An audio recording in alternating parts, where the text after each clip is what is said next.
Starting off in our number 10 spot, we have Angel Resendez. Also known as the Railroad Killer, Angel is said to have committed somewhere around 23 horrific crimes during his spree in both the United States and Mexico in the 1990s. He went on to become known as the Railroad Killer because of the fact that most of his crimes were committed near railroads, where he had just jumped off of trains he was using to travel around the country. Most of his crimes took place in the homes of those he harmed, and usually after the crimes he'd linger around to eat their food and sometimes steal their sentimental items. Sometimes he'd even take jewelry to re-gift to his mother and sister. In June of 1999, he was listed on the FBI's 10 Most Wanted Fugitives list, and when his sister saw him there, she was worried he would continue harming people, so she thankfully contacted the authorities. After this, they were able to convince him to surrender and he was sent to trial. In the end, he was sentenced to death by the jury, and although there were multiple appeal attempts, his death warrant was signed, and on June 27, 2006, he received his sentence. In our number 9 spot today, we have the Long Island serial killer.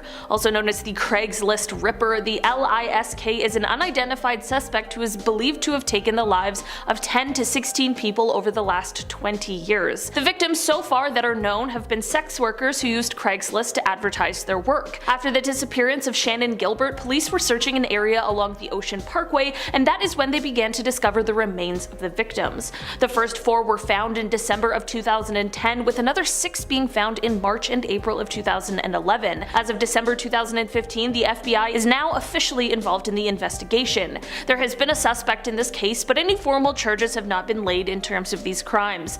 The most recent evidence in regards to these cases was a belt found at the scene of the crime, which may potentially belong to the killer. At the same time, it was announced that new scientific evidence was being used in the investigation, but these announcements came just last year, so we have yet to receive any further updates. Hopefully this case is solved quickly so that the families of the victims can receive justice and this terrible person is off the streets for good. In our number 8 spot today, we have Richard Chase. This evil person is said to have taken the lives of 6 people within the span of a month between 1977 and 1978. That's a lot of people in a very short amount of time, which is absolutely terrifying. Before his crimes, Richard's life was already full of terrible stories and horrific acts that had him spending time in mental institutions before his crime spree. While at these facilities, he was diagnosed with paranoid schizophrenia, but after going through treatment and beginning medication, he was deemed to no longer be a threat to society and was released into his mother's care. Here's where things take a turn for the worse, however. Instead of helping take care of Richard, his mother instead weaned him off of his medication and got him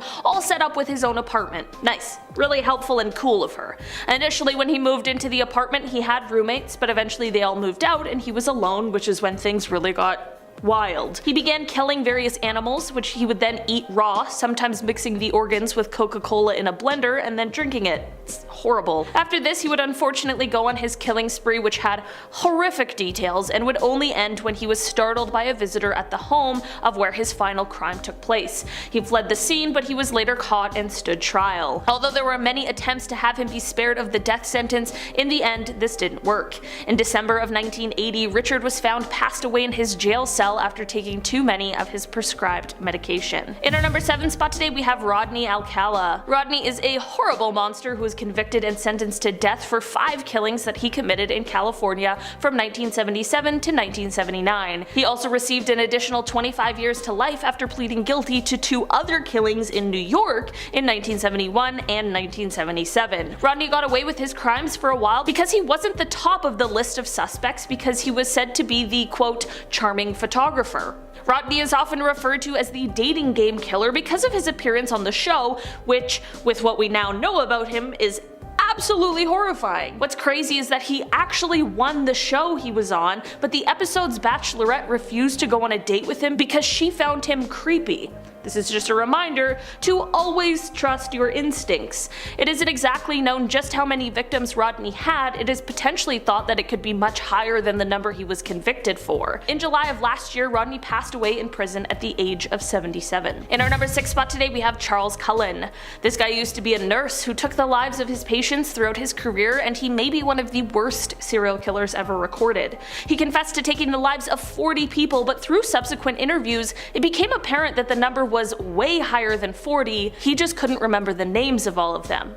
but of course, he could remember the details of all of his crimes against them. His crimes started in 1988 and spanned over a decade into 2003. In October of 2003, when a patient at a hospital passed away from low blood sugar, the authorities were called. This person was Charles' final victim, and authorities began looking into him and investigating his past employment history. On December 12, 2003, authorities were arresting him and charging him with only one count of his crimes, but he ended up admitting to 40. He ended up pleading guilty to his crimes and arranged a plea deal where authorities would not seek the death penalty if he cooperated. During one of his court proceedings, he continuously asked the judge to step down and apparently repeatedly chanted for 25 minutes straight, even after he was restrained and gagged for his outbursts. It is thought that his victims might be up in the 400 range, which is truly just unbelievable. In our number 5 spot today, we have John Allen Muhammad and John Lee Malvo. This pair is referred to as the DC Snipers, and they were responsible for a series of coordinated attacks during a 3-week period in October of 2002. The pair took the lives of 10 people and critically injured 3 others during this spree, although their crimes spanned even before this and involved even more people. Their crimes were random and terrifying. People would just be going about their everyday tasks when this horrific pair would strike. Through a series of quote-unquote mistakes the pair made, they were able to be caught by authorities and arrested. In September of 2003, John Allen was sentenced to death, and this sentence was carried out in November of 2009. John Lee, on the other hand, was sentenced to 6 consecutive life sentences, but very recently it was determined that his sentence needs to be re-looked at because of his young age when the crimes were committed. In our number 4 spot today, we have Lawrence Bittaker and Roy Norris. A 2-for-1 of the most horrific kind, this pair was often referred to as the Toolbox Killers. They received this name because most of what they used to commit their crimes would be items normally stored in a household toolbox. The pair committed 5 of these crimes in Southern California over a 5-month period in 1979. In the end, what led to their capture was when Roy met up with a friend with whom he had previously been incarcerated with. He confessed to the crimes to this person in great detail, and you know what this person did? They consulted their attorney about this horrifying confession, who then advised them to go to the authorities with the information. Thank goodness. Authorities, while they didn't have the evidence necessary to charge the men with the crimes at that time, were able to, through surveillance, find other things to arrest them for, while they searched their homes to find the evidence that they really did need. The pair stood trial, and in the end, Lawrence was sentenced to death, and Roy, who accepted a plea bargain and agreed to testify against Lawrence, received a life sentence. Lawrence died of natural causes while on death row in December of 2019, as did Roy at the California Medical Facility in 2020. FBI Special Agent John E. Douglas described Lawrence as the most disturbing individual for whom he has ever created a criminal profile. In our number 3 spot today, we have Robert Hansen. Robert is often referred to as the Butcher Baker, and his story truly is horrific. He is one of the most prolific serial killers in Alaska's history because for over a decade he would kidnap women and bring them into the wilderness, where he would then stalk them like prey. The reason he got away with his crimes for so long is because outside of these horrifying crimes, he was just a soft-spoken baker. Robert was heading to church by day and prowling the streets at night. What led to the downfall of this horrible monster was a badass named Cindy Paulson, who was able to escape from Robert and was sure to leave evidence behind. She then went to authorities and told them what happened, and this led to a search warrant for Robert's property, which is where all the evidence they needed lied. Robert is believed to have taken the lives of at least 17 women, and in 1983 he was sentenced to 461 years and a life sentence without the possibility of parole. In our number 2 spot today, we have William Bonin. This horrible person is said to be responsible for taking the lives of 21 young men in Southern California from May of 1979 to June 1980. It is said that on at least 12 of these occasions he was assisted by one of his 4 known accomplices, and it is even speculated that he might be responsible for 15 more of these crimes that evidence hasn't officially been able to connect him to. He was often referred to as the freeway killer because of the fact that most of the bodies were found along the freeway of Southern California. The police surveilled William until they could catch him in the act, which they did. In the beginning he claimed innocence. I mean, they caught him in the act, it's kind of dumb to claim innocence, but after receiving an impassioned letter from one of the victim's mothers, which asked him to please share the location of her son's body, he confessed his guilt. But he made sure to clarify that it wasn't so the mother could be at peace or so that her pain could be eased. No, of course not. Instead, he said, quote, "I was dying for a hamburger and I knew if I went out with the cops they would get me a hamburger." At his first trial, the prosecutor described him as, quote, "the most arch-evil person who ever existed." William was convicted on 14 of his crimes and was sentenced to death. He spent 14 years on death row before his sentence was carried out in 1996. In our number 1 spot today we have Israel Keyes. Israel is quite a prolific serial killer and truly is a terrifying person. While everyone on this list is horrible, Israel is particularly scary because of the fact that he had no MO or type. He just killed at random. In fact, he was so prepared for these random crimes that he left kill kits all over the US so that he would be prepared for whenever whoever he chose crossed his path. It isn't quite clear how many of these crimes he committed, and many missing persons reports that are still open could potentially be linked to him. It is said that Israel had a sort of admiration and obsession with other prolific serial killers like Ted Bundy or Robert Hansen, who we already talked about today. He even said, quote, "I probably know every single serial killer that's ever been written about. It's kind of a hobby of mine." So creepy.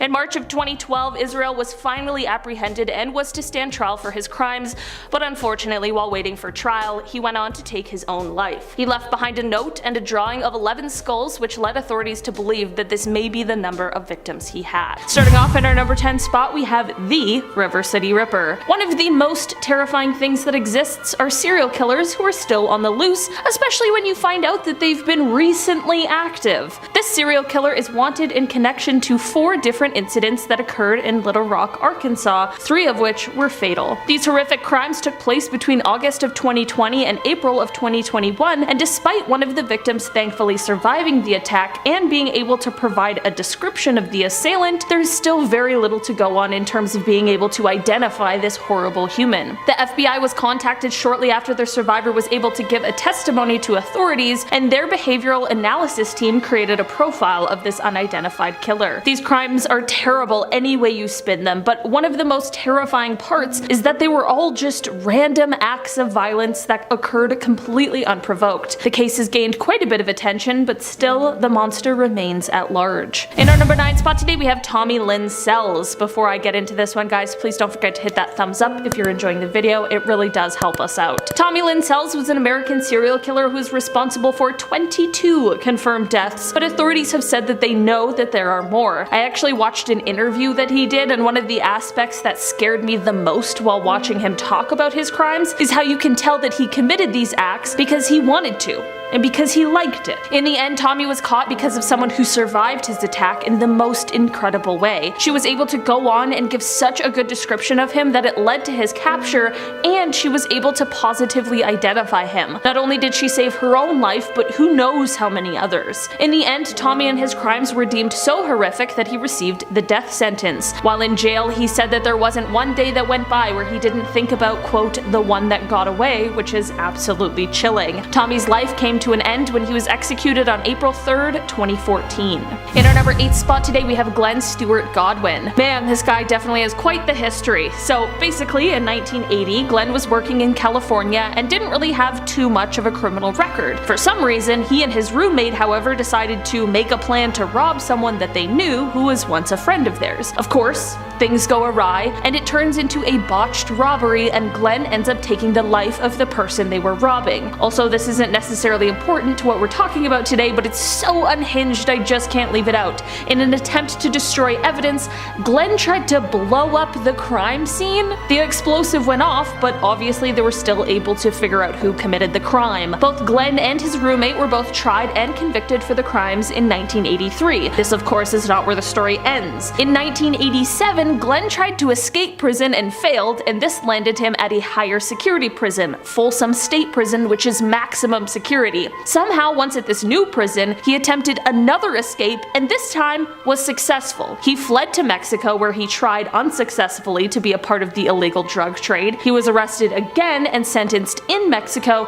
and this is when American authorities began the process of getting him extradited. During this process, Glenn decided that it would be a brilliant idea to take the life of an inmate who was a member of the Mexican drug cartel, which very obviously slowed the process of extradition. This gave him time to plan another escape, which he did in 1991, and since then, he's been on the run. No one knows where he is. How lovely. In our number 7 spot today we have Rose West. Rose West is an English serial killer who committed her crimes alongside her husband. He definitely also would make a spot on this list, but he decided to take his own life in 1995 after being arrested while awaiting trial. The terrible pair were investigated and subsequently arrested for taking 9 lives together, with Rose receiving an additional charge for another 10th life. During the court proceedings, against the advice of her counsel, Rose decided that she would testify herself, and what a trip that was. During her testimony, she sometimes was very tearful and very dramatic, but of course, an act like that can be hard to keep up, so other times she was just cracking jokes and laughing. Imagine doing your tight 5 while you're on trial for the worst of the worst crimes. Luckily, it seems as though the jury hated that as much as I do, because they all came back with a unanimous verdict of guilty on all 10 crimes. In prison, Rose West met Myra Hindley, which if you don't know who that is, she committed a bunch of very similar crimes with her partner as well, and the two became besties and even had an affair in jail.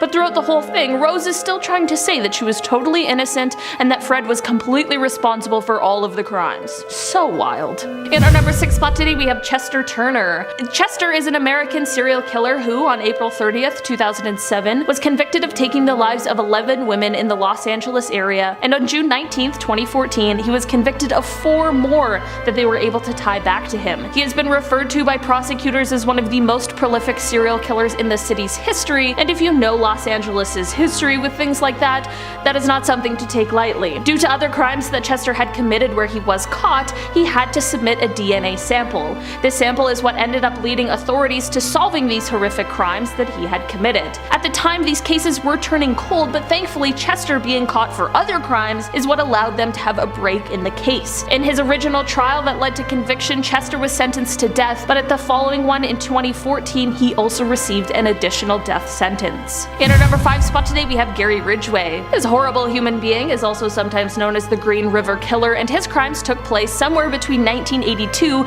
to potentially as recent as 2001. He was convicted for 49 crimes but confessed to an unbelievable 71, which makes him the second most prolific serial killer in the United States in terms of confirmed killings. Most of his victims were either sex workers or women in other vulnerable circumstances, and through DNA profiling evidence in 2001, authorities were able to connect him to 4 of his crimes. From there, they made a deal with him where they would spare him the death sentence in exchange for the disclosure of the locations of all of the missing women. Gary took the deal and was spared a death sentence, and instead was sentenced to life without the possibility of parole. He remains in prison and is currently 73 years old. In our number 4 spot today we have the West Mesa Bone Collector. This is the name used to describe an unidentified serial killer who is said to be responsible for taking the lives of 11 different women whose remains were found buried in the desert of West Mesa in 2009. It is thought that this could be one person, or it could potentially be linked to some sort of a group. There have been tips throughout the years, and authorities have worked hard to try and get to the bottom of these crimes, but still the killer remains at large. There have been a few different suspects throughout the years, but there hasn't been enough concrete evidence to charge anyone with the crimes yet.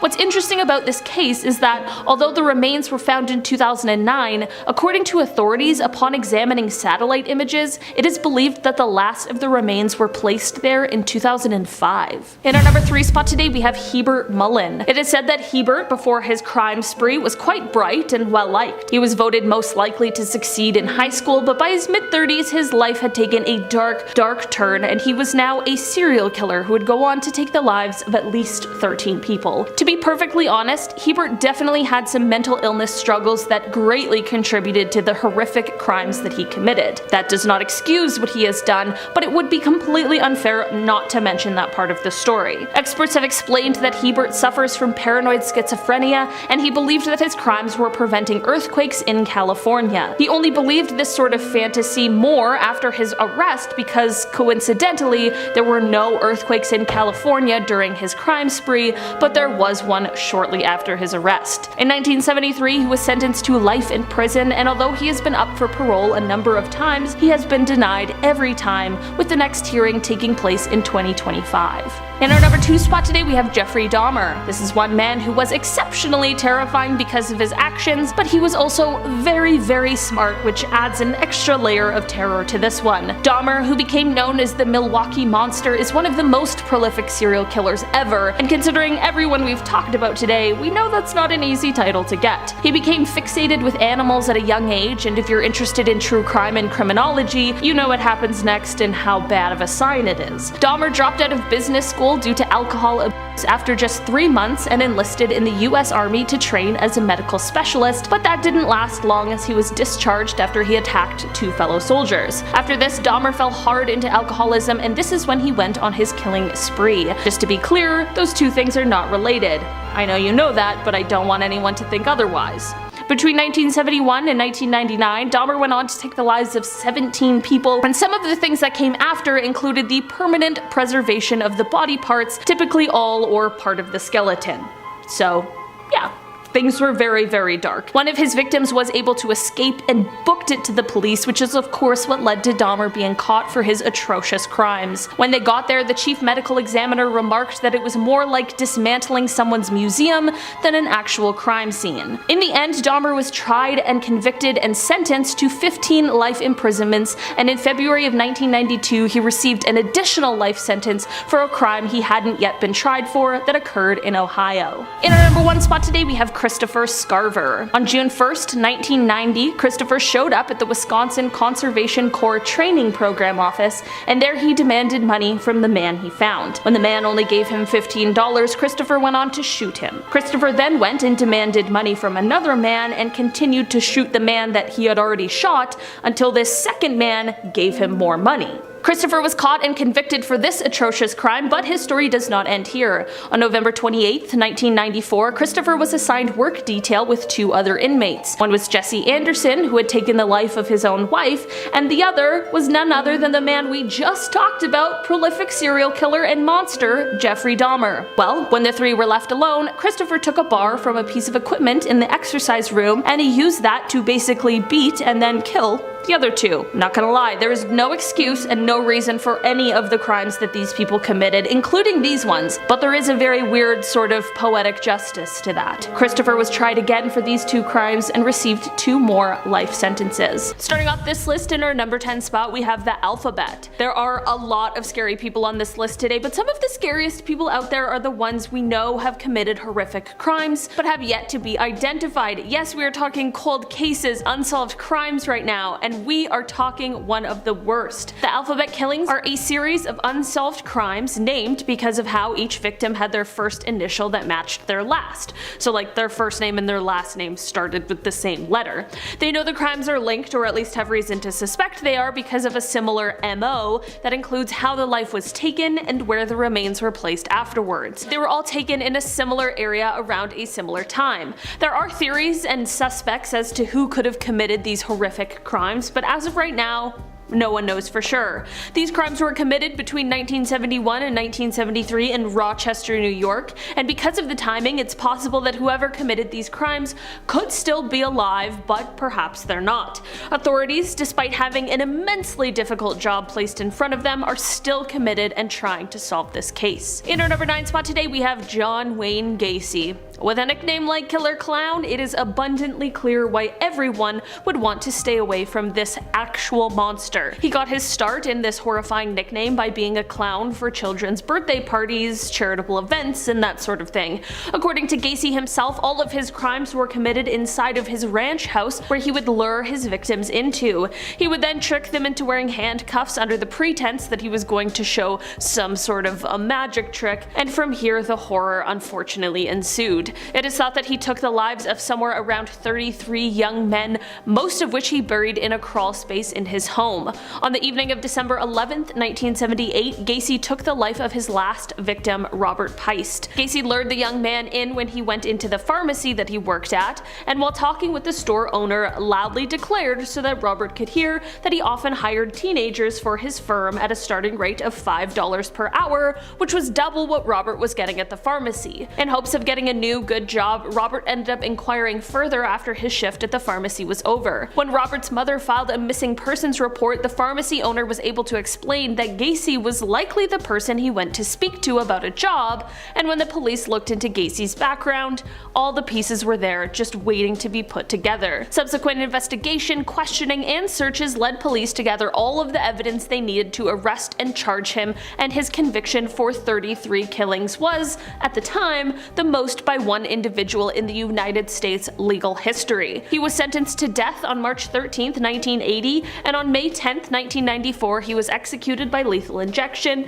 and I'm not gonna lie, I think that's something we can all be grateful for. In our number 8 spot today, we have Delphine LaLaurie. Delphine was a New Orleans socialite who was an evil person behind closed doors. It is said that in public, Delphine was polite and appeared as if she cared for those who were enslaved in her home, which is the most ridiculous sentence I've ever said, but that's what the accounts of people who lived in this time said. Delphine's social standing remained until, on April 10, 1834, authorities responded to a fire at her Royal Street mansion. When they arrived and went inside, no one was prepared for the horrors they were about to see, as they discovered bound slaves in her attic who had clear signs of violent behavior over a very long period of time. Following this, her house was swarmed by an outraged group of New Orleans citizens, but somehow Delphine was able to escape with her family to France. While the angry group destroyed her entire home, Delphine never faced any punishments for her crimes, which is one of the most frustrating endings to this horrible, awful story. In our number 7 spot today, we have Lester Eubanks. If you're a fan of unsolved mysteries, you might be familiar with this story.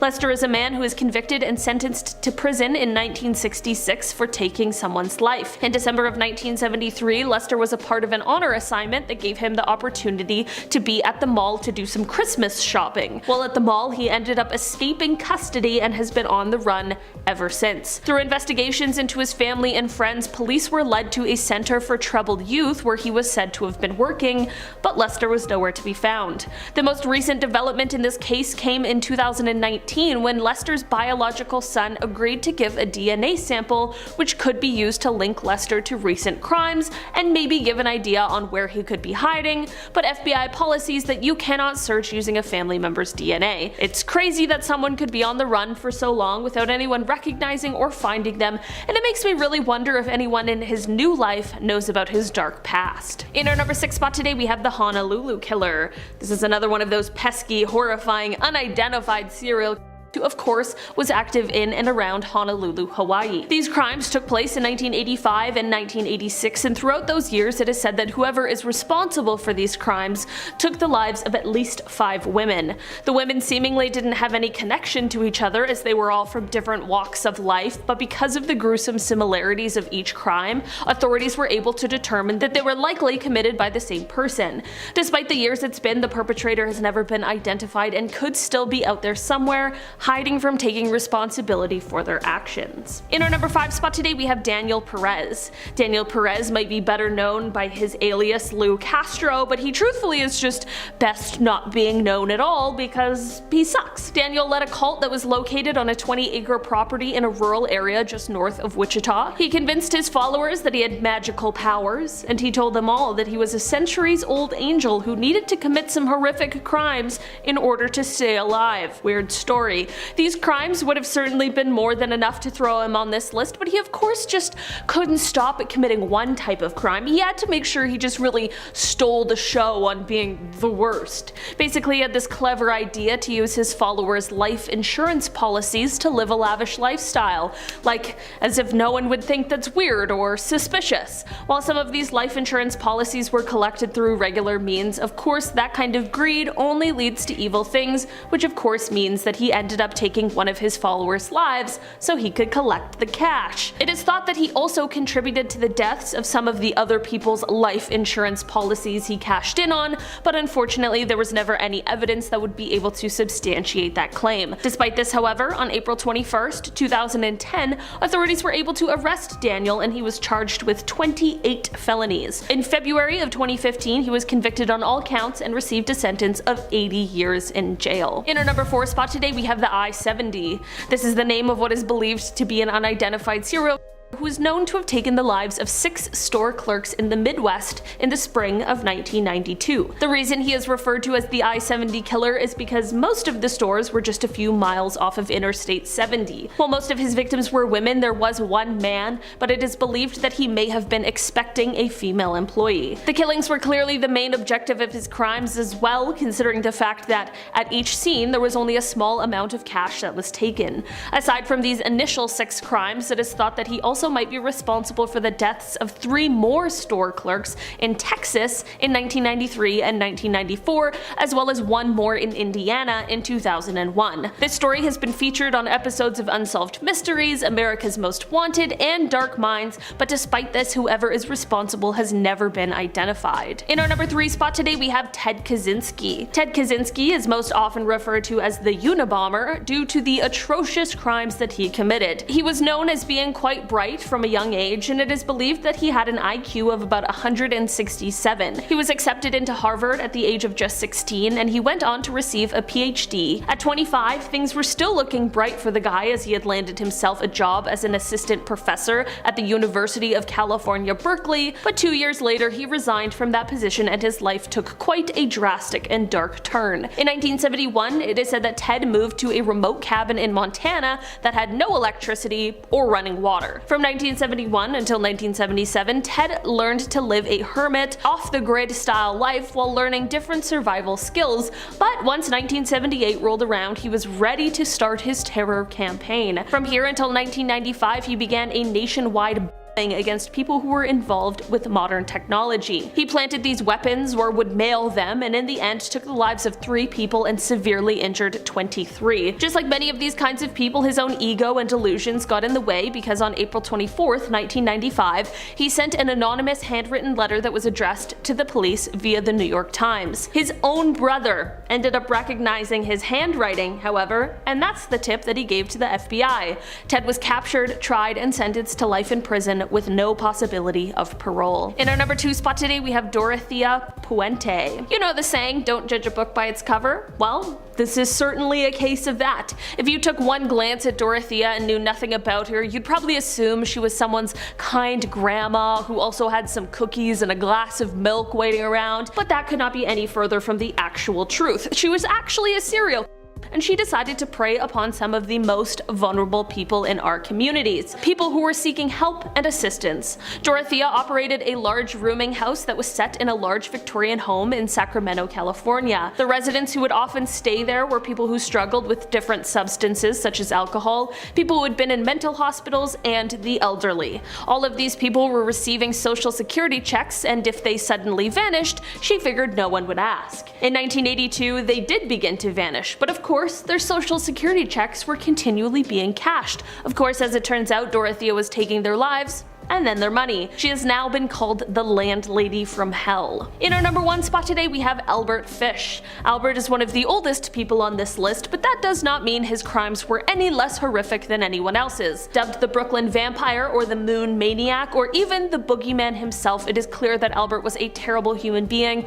who did terrible things. In the early 1900s, Albert was arrested, tried, and convicted for killing and eating 3 people, but the horror was not over here. No, Albert began to claim that although people knew about 3, the number was actually closer to 100, and he even claimed that he had some in every state. That's disgusting. To make matters even worse, as if this wasn't already terrible enough, this deranged lunatic also sent a letter to the mother of one of his victims. He detailed everything about how he lured her and the rest of the horrific things that occurred afterwards, like how he proceeded to eat her over the course of 9 days.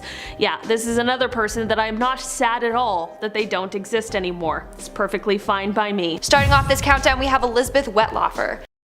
I've done this and I'm ready to face it, but I would love to go.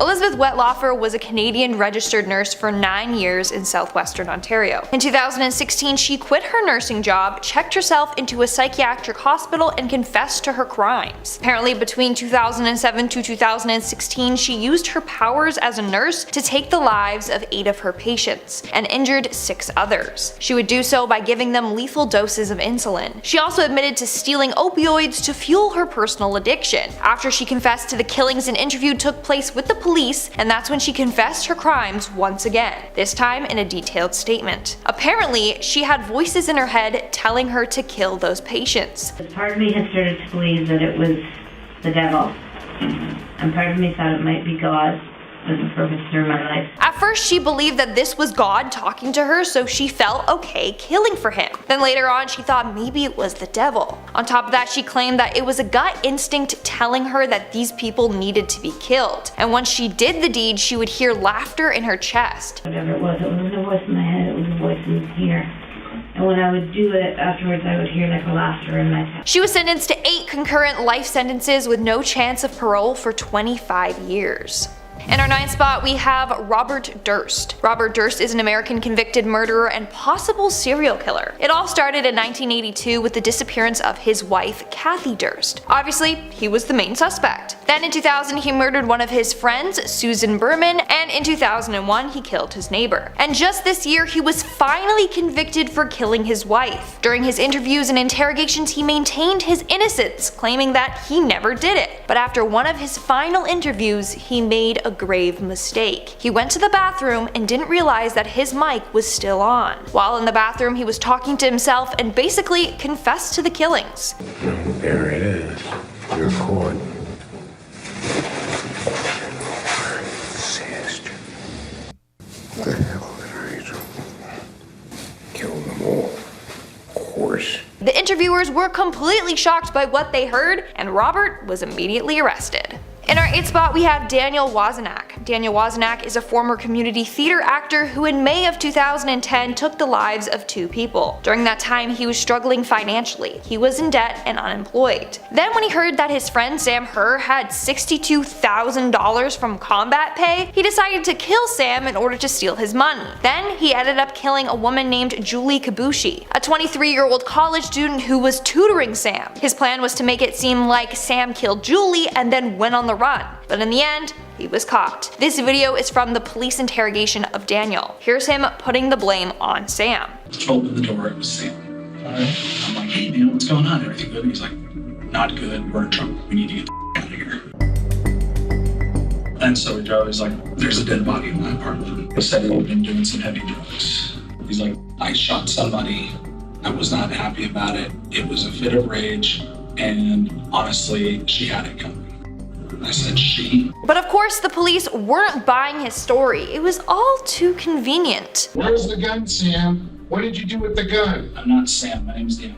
I know, but that's what you heard. Wasn't that what you were asking him? No, I had nothing to do with this because my life was in danger with my wife. I'm sorry. How was your life in danger? He threatened it. The 2 interrogators could see through Daniel's act. In fact, they said it was as if he was putting on a theater show for them. In the end, Daniel did confess, but figured he might try and act insane in order to get off with lesser charges. Money and insanity. Money and insanity.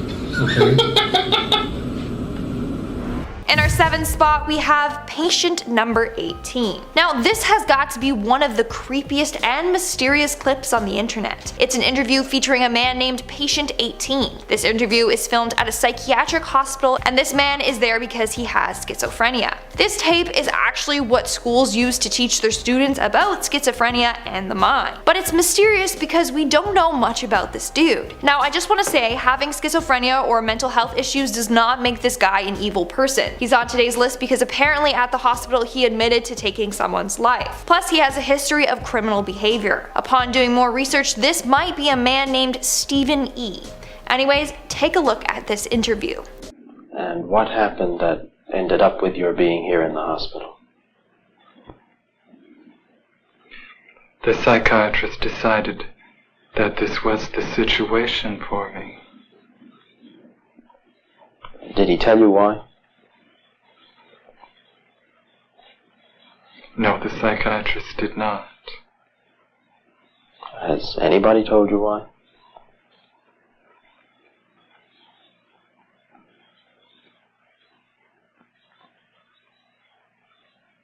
No.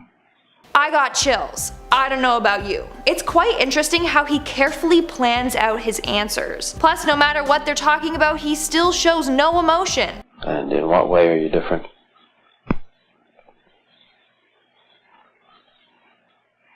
I am trying to do with my life something which few people try to do. And this influences my thinking and consequently my actions. He may seem calm on the outside, but what you can't imagine is everything that's going on in his head. You can tell he's trying hard to stay in control. As soon as I express the belief that I do not belong in this hospital, which is a mental hospital, then those who dislike me want to find a worse place for me.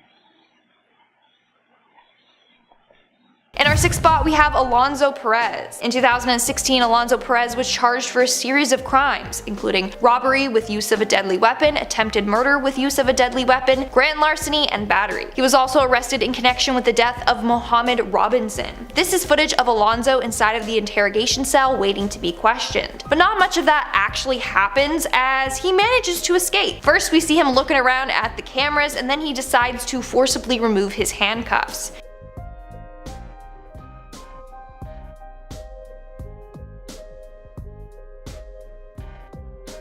Now, he does manage to get them off, but he's not ready to leave yet. He hasn't thought of a plan. So he pretends that his handcuffs are still on and he thinks of an escape plan. When he thinks of his plan, he gets up, climbs up, and escapes by crawling through the ceiling. He then drove away in a rental truck that someone left with the engine running. But don't worry, it was short-lived freedom, because within days he was caught again, and in more trouble. In the end though, he did plead guilty to 3 murders. We're now at our 5th and halfway mark with Andre Chikatilo. Andre Chikatilo, otherwise known as the Butcher of Rostov or the Rostov Ripper, was responsible for the deaths of 56 individuals. He would lure people that he met at bus stops or train stations away to remote locations, and then he would murder them. Sometimes he would even eat certain parts of his victims. In this interview, what shocks a lot of people is the fact that everyone expects him to act like a monster, but in fact, he acts quite the opposite. He seems innocent, which is either an act or, his true personality. So he keeps up the innocent act, saying how he feels sorry, blah blah blah. But the act drops when he is asked one question. Now, the interview is in Russian, but I have the translation. So the interviewer asks him if he has ever thought about meeting his victims in heaven or hell. He answers with, and I quote, "No, I have never thought about that. Never. I feel like it doesn't bother me.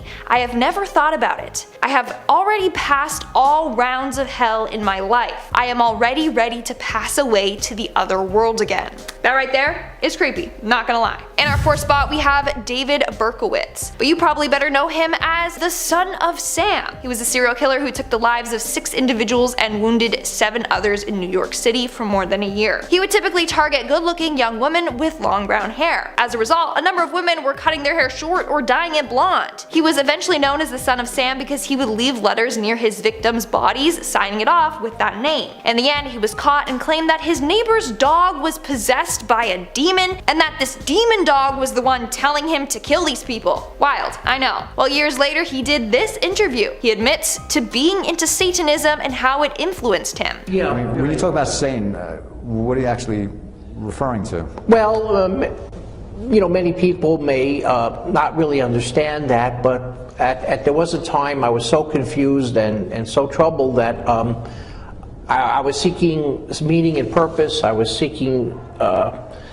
something, I don't know, as my life began to spin out of control. I mean, I got involved in like Satanism, and I was reading the Satanic Bible. And he continues on talking about himself, but a lot of people believe he was just putting on an act the whole time, that he was trying to convince people that he's normal so that he would be released early. This is pretty common among serial killers. They love to manipulate people. How does it feel to be here for 30 years knowing that this is going to be it?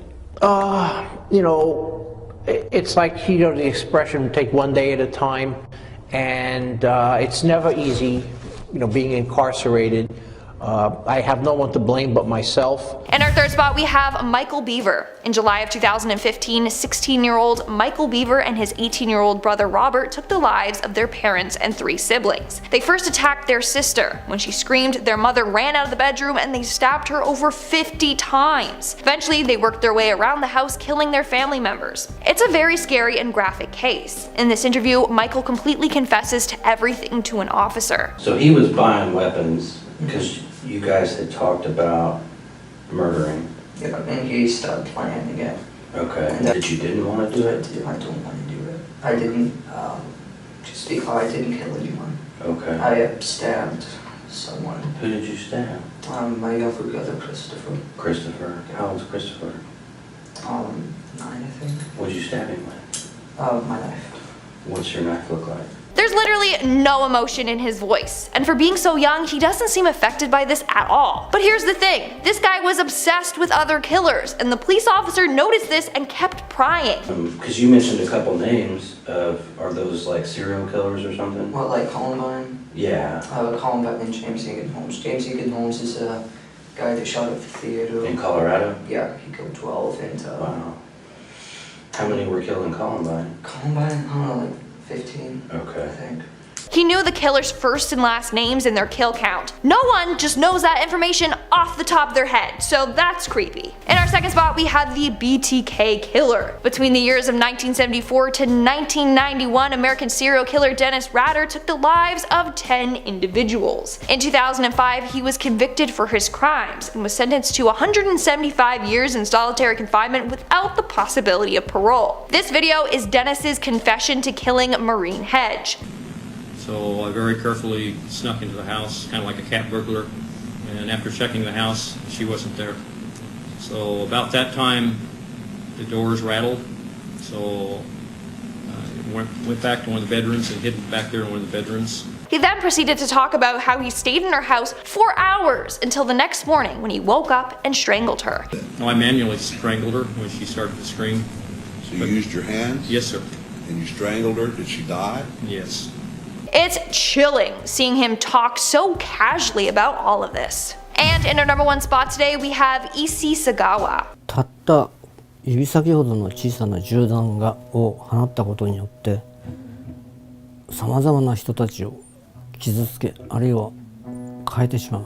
If you haven't heard of this case, then brace yourself because it's a very dark and gruesome one. In 1981, Issei Sagawa killed and ate a woman named Renee Hartfelt. Apparently, he always had a fantasy to eat a beautiful human. When he saw Renee, he knew she was the one. On June 11th, 1981, he invited her over, and then he shot her at the back of the neck and then ate her over the next 2 days. That's not even the worst part. The worst part is that he was never convicted of his crimes. He literally spent 2 days in jail, then was sent back to Japan, and then he became a celebrity there. He was so famous that he made a living through the public's interest in his crime. Imagine that, literally becoming wealthy for killing someone. He's guilty, he's even admitted to it, but he never got penalized. Here are some disturbing moments from an interview with him. 多分もう一晩でも食事をルネとしていたら食べる対象には考えたことはない。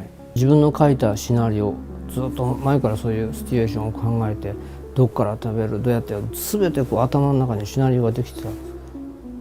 He continues on going into gruesome details about his murder and about another time that he attacked a different woman. I personally had a hard time sitting still watching this. It's just way too much. Starting off in our number 10 spot, we have Keith Hunter Jesperson. Also known as the Happy Face Killer, Keith was so desperate for attention for his crimes, it might have led to his own demise. Keith is a killer who, after the body of his first victim was found, had someone else actually claim to be responsible for his crimes. When you're trying to get away with killing people, having someone else falsely confess to your crime would likely seem like the best case scenario, right?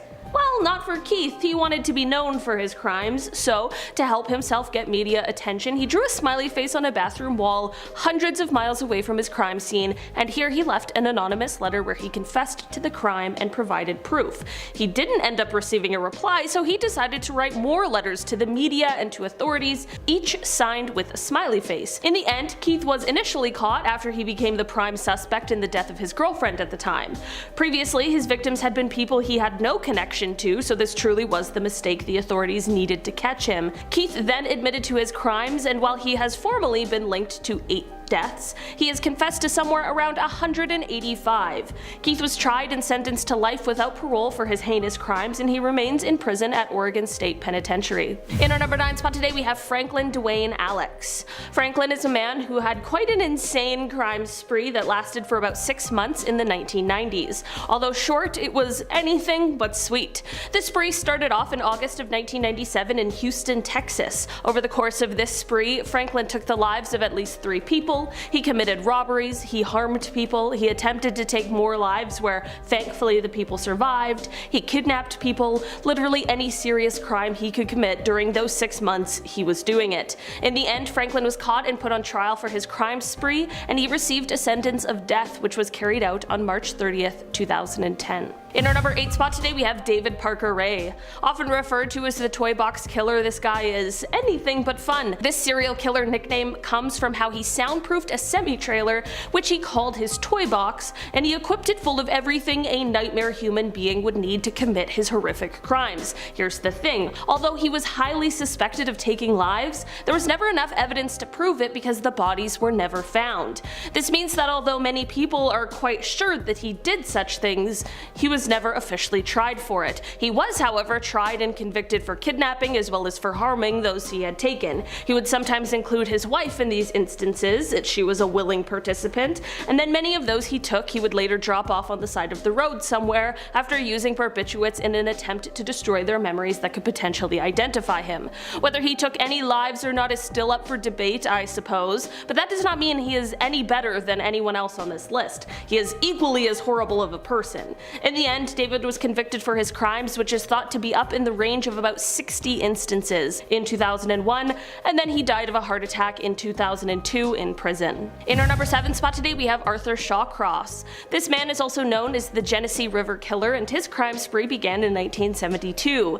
In trying to navigate these online guidelines, I can't exactly say who he specifically targeted, but what I will say is that while everyone on this list is particularly horrible, Arthur's were some of the worst, if you catch my drift. This story, however, is a little unlike some of the others today because after the first 2 of his crimes, he was apprehended, but for some insane reason, they allowed him to have a plea bargain where he was allowed to plead guilty to just 1 charge of only manslaughter, for which he served 14 years of his 25-year sentence.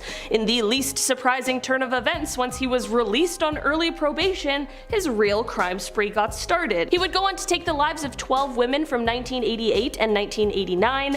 Thankfully, he was finally caught for these crimes and sent right back to prison. Of course, his initial early release was the subject of huge controversy, rightfully, and Dr. Michael H. Stone, professor of psychiatry at Columbia University, called this early release, quote, one of the most egregious examples of the unwarranted release of a prisoner. In the end, Arthur passed away in prison while serving a 250-year sentence. He passed in 2008 after suffering a heart attack. In our number 6 spot today we have Richard Ramirez. Richard, who is also known as the Night Stalker, was a serial killer who terrorized the streets of Los Angeles in the 1980s. He was known for his MO of invading homes, which left him initially being dubbed as the walk-in killer, but he had another signature that was concerning to many people, especially during the height of the Satanic Panic.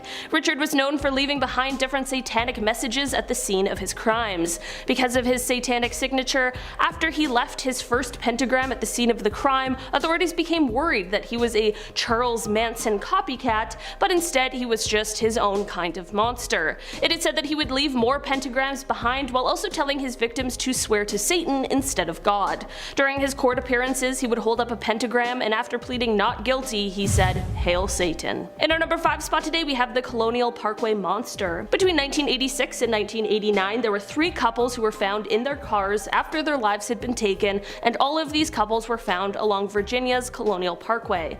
Although this is a horrific thing that investigators believed to be linked, all these years later, whoever is responsible for these crimes remains somewhere at large. There are plenty of theories as to who could have done this, just like with any cold case of this kind, but terrifyingly, many people believe that the culprit may have been someone impersonating a police officer. This is because each of the victims were found with their glove compartments open, which some believe indicates that they were reaching for their registration, and this might be the reason as to why they even pulled over in the first place. This is just a theory, however, and true or not, at this point it isn't bringing us any closer to finding out who is really responsible for these horrific crimes. In our number 4 spot today we have Michael Bear Carson and Susan Carson.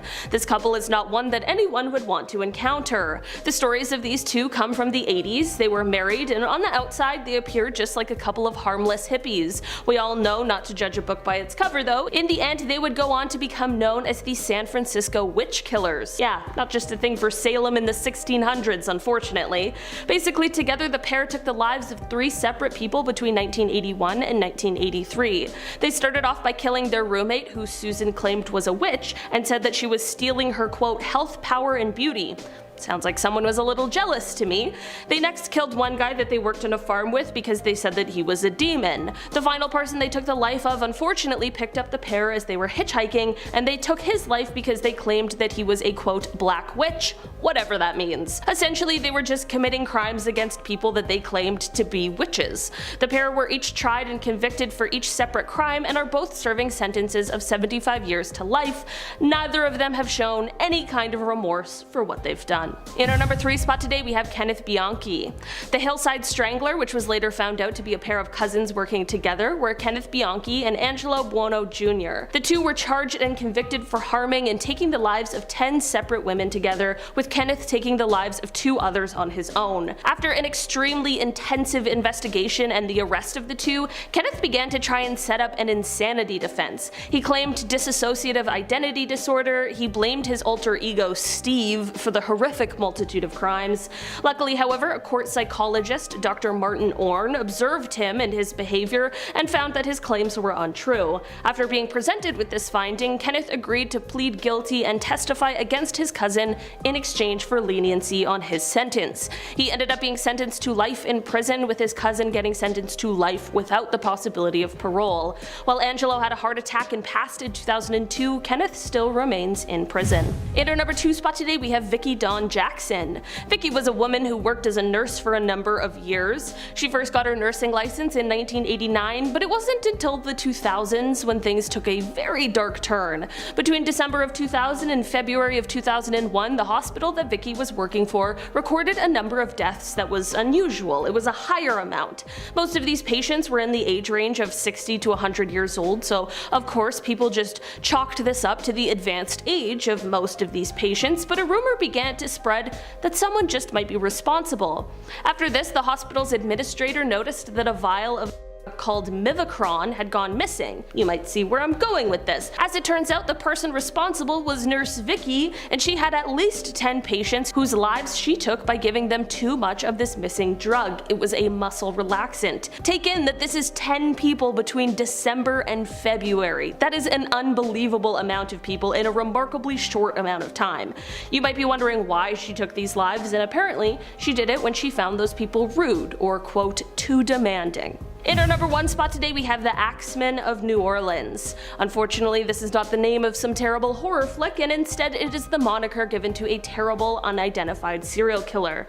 This person was active in New Orleans, Louisiana, and its surrounding areas from May of 1918 to October 1919.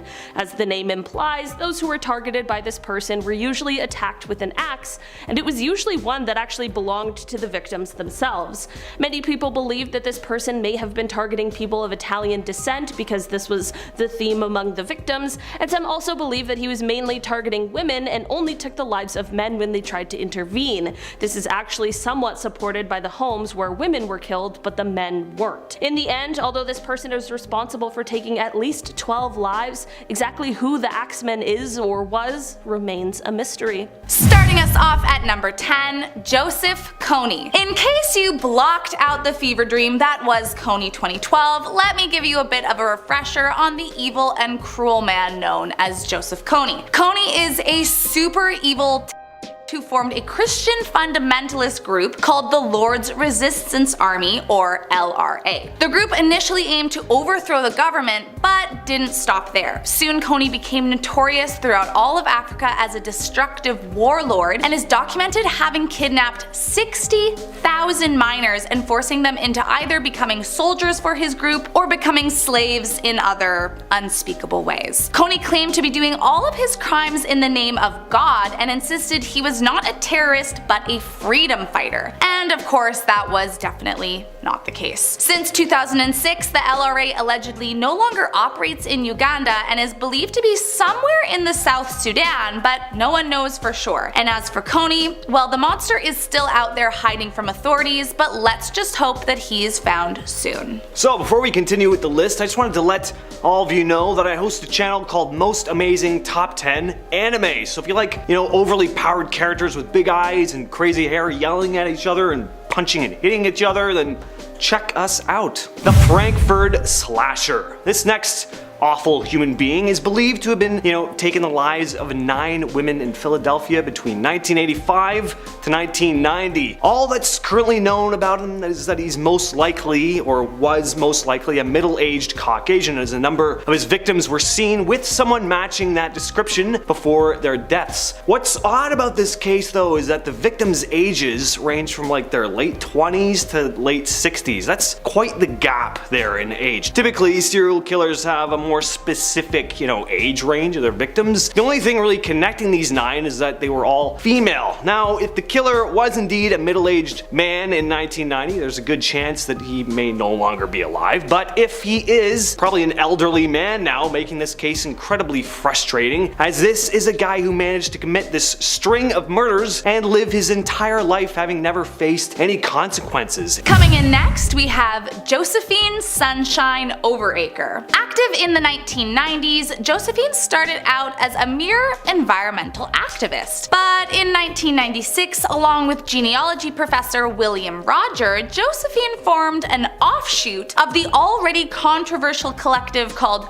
Earth Liberation Front, and she called hers The Family. The activist turned eco-terrorist group committed a string of bombings and arson between 1996 to 2001. And although no one was killed in the attacks, they managed to rack up $48 million in damages in the name of revenge for Mother Earth. And listen, can I just say that if you are fighting to treat the Earth better, maybe setting buildings on fire and blowing them up, which in turn creates a huge negative impact on the environment, might not be the best way to go. But either way, Overacre has managed to evade arrest and stay in hiding since her 2003 disappearance. She is the only member of the family that remains on the loose, and although it's not certain, authorities believe she is among an anti-government group in Spain, or at least somewhere in Europe. So let's get away from killers for a moment and talk about Victor Figueroa. So there's a soccer player with the same name. I'm not talking about him. I'm talking about an escaped convict, the only known prisoner to have escaped New York State Prison and never get caught. In February of 1996, Victor was supposed to be on his way to the mess hall, but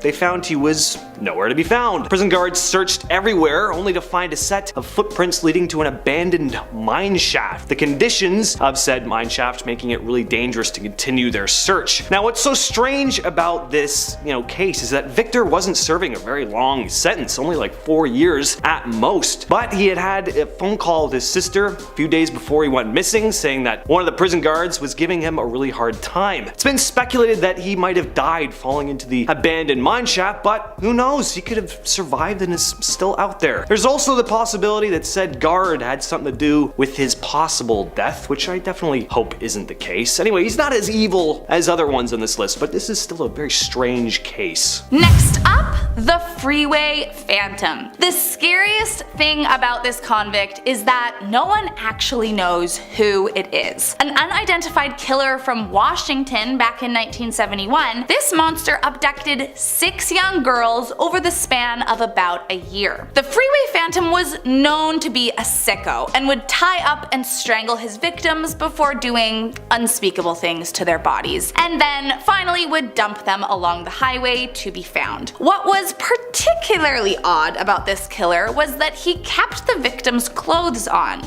or at least redressed them, except for their shoes. They never had their shoes on when they were found. That was until his second to last victim, when a fully dressed girl, shoes and all, was found with a note that read, "This is tantamount to my insensitivity to people, especially women. I will admit the others when you catch me, if you can." signed the Freeway Phantom. Over the years, they did have a few suspects, but they never managed to convict anyone for the gruesome acts, and this monster remains out there, hiding with a $150,000 price on their head. Alright, next on the list is Glenn Stark Chambers. We got another escaped convict on the list, only this guy is lower on the list than Victor because he's much scarier. You know, he wasn't in prison for drug charges, he was in for murder, and he was serving a, full life sentence. But after years of relatively good behavior, he was allowed and given permission to work in the prison building furniture, which I wouldn't really call much of a, reward. Hey, you've been pretty good now, kid. Why don't you get in there and go build some coffee tables? To be fair though, Glenn wasn't, a very good dude, so that would probably be my gift for him as well. Anyway, understandably, Glenn wasn't about the furniture construction life, and, decided that his good behavior deserved even greater opportunities, like just not being in prison anymore. So he escaped. In order to escape from Florida's Polk Correctional Institute, Glenn had to think outside the box, or should I say, inside the box. He had several other inmates load him up, seal him in a crate, which was then shipped off to a warehouse outside of the prison. He was never seen again, with nothing but an open crate left when the truck was getting unloaded later. Ooh, spooky. Coming in next, we have Bradford Bishop. Once a former Foreign Services officer for the United States, Bishop's whole life took a turn when he killed his entire family. The fateful day was March 1st, 1976, and after not receiving the promotion he had been anticipating, Bishop told his secretary he wasn't feeling well and left the office early that day. On his way home, police believe he stopped at the bank and withdrew several $100s before stopping by the hardware store to buy a pitchfork, shovel, and a can of gasoline, among a few other strange items. He returned home around 8 p.m. and from there released terror on his wife first, followed by his mother, and finally his 3 sons. He then allegedly drove their bodies to a wooded swamp roughly 300 miles away and set them ablaze before disappearing forever. Over the years, there have been many alleged sightings, but authorities have yet to be able to capture him. He continues to be high on the list of FBI fugitives, but no one knows for sure just where he's hiding. Next on the list is the Long Island Killer. This elusive serial killer has several different monikers actually. The Manorville Butcher, the Craigslist Ripper, the Gilgo Beach Killer. Basically, he's dangerous and a pretty despicable person. That's what I'm deducing from reading those names. I say guy, but we really, aren't quite sure, though a large number of serial killers are men, so I just assume that's the case. The Long Island Killer has been active for a long time, around 20 years, and throughout that time, he's believed to be, responsible for the murder of up to 16 people, mostly using Craigslist to lure his victims before disposing them by the beaches of Long Island, where the bones of his victims began to be discovered. Most of his victims are sex workers, which sadly is often the case with serial killers. It's scary to think that this individual is still out there and could be anybody. Alright, and next up is Alexis Flores. Currently one of the top 10 most wanted fugitives in America, Alexis Flores has been in hiding for his gruesome crimes ever since 2007. Now, back in 2000, a homeless man who people believed to be named Carlos at the time killed and then committed heinous acts with the body of a girl. Once the girl was found, Carlos had already fled the scene. Cut to 2002, and Alexis Flores was visited by the police for a mere noise complaint, but upon providing them with false ID, which is a felony in Arizona, was arrested and incarcerated for 60 days until he was ultimately deported back to his home country of Honduras. Then, in 2007, after DNA samples had been taken while behind bars, they found an unsuspecting match, and only then realized that Carlos and Flores were in fact the same person, and that they had unwittingly let a killer run free. A warrant for his arrest was immediately sent out, but they have yet to be able to track him down, and it's believed he remains hiding out in Honduras to this day. And coming in at the top of the list, we have the Stone Man. Between 1985 and 1989, a mysterious string of murders occurred in India, first in Bombay and then in Calcutta. These 26 murders were soon believed to be perpetrated by the same person. The first set of murders happened in Bombay. Homeless people were found having been bludgeoned to death in their sleep with stones. Police began to see a pattern after the sixth body was discovered. The assailant was never found. In fact, it's still not even clear whether these murders were committed by just one person, a group, or if copycat killers started operating. These murders were followed by the 13 murders in Calcutta that are officially known as the Stone Man murders. These ones took place over just a couple months and could have been committed by the same person in Bombay, but it's not officially known. The circumstances of the murders were exactly the same though, all homeless, all killed with stones. Several possible suspects were detained and brought in for questioning, but there was just not, enough evidence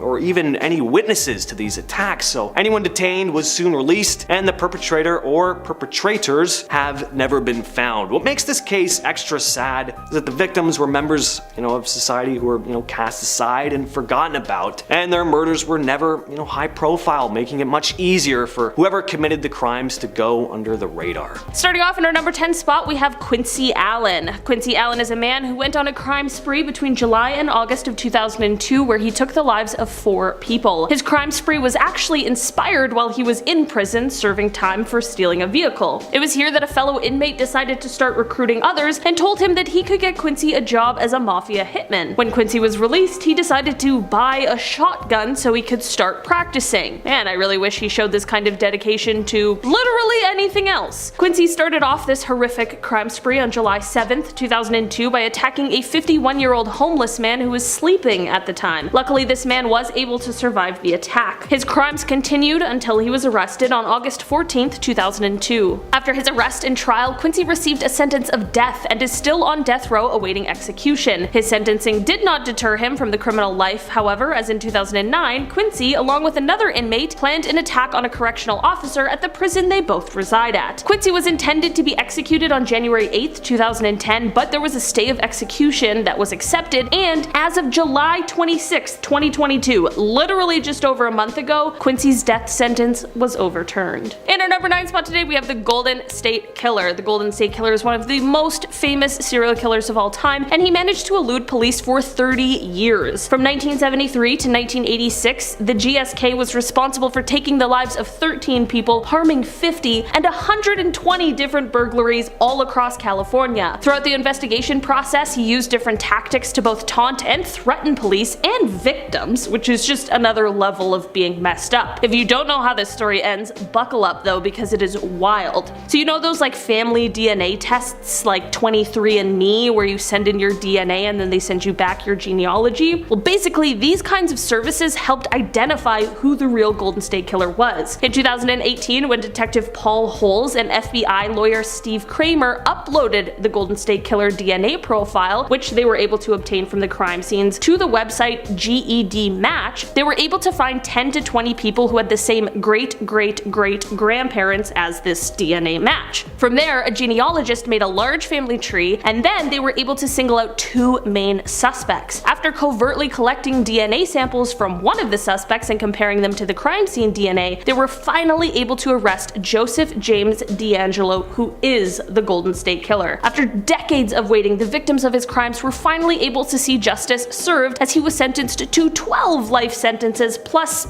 8 years. He was spared the death penalty because he admitted to numerous crimes he had perpetrated, some of which he wasn't even being charged for. He is now 75 years old and will definitely spend the rest of his life in prison. In our number 8 spot today, we have David Berkowitz. David Berkowitz, or the Son of Sam, is an American serial killer who terrorized New York from July of 1976 to July of 1977. He took the lives of 6 people and wounded 7 others, all while eluding the biggest manhunt in New York City history. He was one of those arrogant ones who leaves like little notes for the police promising to do it again, but his arrogant self was caught for his crimes and he was arrested on August 10th, 1977 and was indicted for his crimes. He confessed to all of them and claimed that he was just obeying the orders of a demon that had manifested itself in the form of a dog that belonged to his neighbor. He was found mentally competent to stand trial and he pleaded guilty to his crimes, which left him sentenced to 6 consecutive life sentences. He later admitted to making up the dog story, which yeah, duh, but he did say that he was a member of a violent satanic cult and his crimes were committed as a part of that. These claims were investigated, but no one has ever been able to confirm or deny them. In our number 7 spot today, we have Tex Watson. Tex Watson was one of the central members of the Manson family, which was led by Charles Manson, and he was a willing participant for the horrible Tate and LaBianca crimes that took place on August 9th and 10th, 1969. In October of 1969, Tex knew his arrest was coming, so he fled to his home state of Texas, but was later arrested and extradited back to California. Once he was in California, he refused to talk or eat and ended up losing 55 pounds, which got him sent to get tested to see if he was fit to stand trial,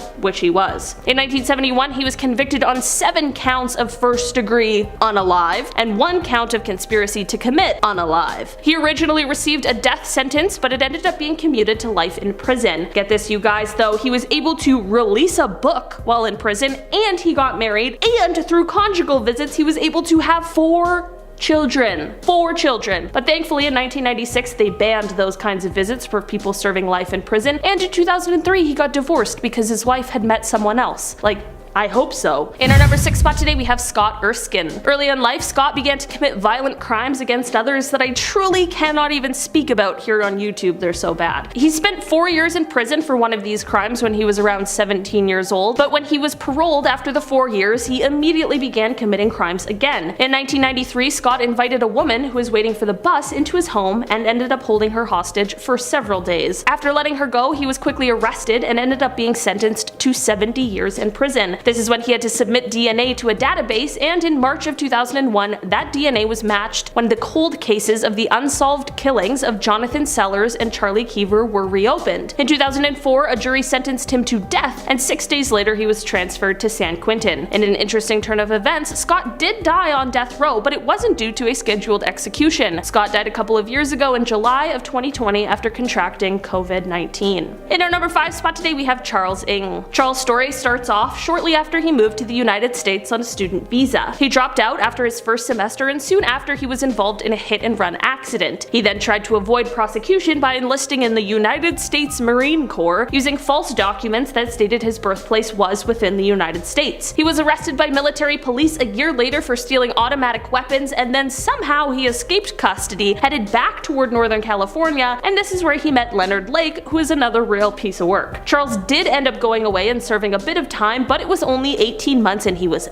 back with Leonard, and that is when the two started their crime spree. It is believed that together the pair took the lives of somewhere from 11 to 25 different people. When Leonard was caught and brought in for questioning, he sneakily took a cyanide pill he had hidden in his jacket and took his own life, but Charles ended up standing trial. He was convicted for 11 of the killings and he remains on death row at San Quentin. In our number 4 spot today, we have Sean Great. Sean is a serial killer who committed a series of crimes from 2006 until he was apprehended in 2016. Throughout his decade of criminal activity, it is thought that he took the lives of at least 5 people. So basically, his story is a little confusing, but in September of 2016, Sean was arrested and later indicted for 2 killings as well as a kidnapping and harming a woman whose 911 call actually led to his arrest. At the same time, in another county next door, he was also being charged with 2 other deaths as well as another one from all the way back in 2016. This final count from all of those years ago was actually an unsolved Jane Doe case who had been unidentified for 12 years. When Sean confessed to this crime, he wasn't even sure who she was, he just said he believed her name was Dana. On May 7th, 2018, Sean was convicted on 2 of the counts, and on March 1st, 2019, he pleaded guilty to 2 of the others, and on September 11th, 2019, he pleaded guilty to the additional count. In the end, he was sentenced to death and has remained on death row since that final plea and sentencing, and he is currently scheduled to be executed in 2025. In our number 3 spot today, we have the Zodiac Killer. This one had to make it on this list because while there are a plethora of terrifying people on this list, nothing is as terrifying as an uncaught serial killer, and the Zodiac is definitely the most prolific of them all. The Zodiac Killer took the lives of 5 people in the San Francisco Bay Area between 1968 and October of 1969. He was most known for targeting young couples or a lone male cab driver. Despite 2 people luckily and thankfully escaping his attempted evil doings, he has still never been caught. While no one has heard from the Zodiac since 1974, the case remains active in many different counties, and maybe one day we'll finally know who the real Zodiac is. In our number 2 spot today, we have Dale Hausner and Samuel Dietman. Known as the serial shooters, the crimes these guys committed are definitely on the list of fears I have, which I'm pretty sure spawned from a Criminal Minds episode. These two were actively committing these crimes between May of 2005 and August of 2006. Basically, they were arsonists who would randomly set fire to objects, but they would also drive around and commit random drive-by shootings. That's the really scary part. The fire thing is also bad, don't get me wrong. There's just something about completely random violence that absolutely terrifies me. In the end, a series of tips is what led investigators to identify the perpetrators of these horrible crimes. In particular, one from a friend of Samuel who explained that Sam had actually confessed to some of the killings one night while drinking. In Dale's trial, he was found guilty of 80 out of the 87 felony charges that were brought forth, and that was all in one single trial. In the end, he was sentenced to death 6 times, and his brother, who was later found out to have assisted in some of the crimes, was sentenced to 25 years. Samuel was sentenced to life in prison without the possibility of parole. In our number 1 spot today, we have the Doodler. While this nickname sounds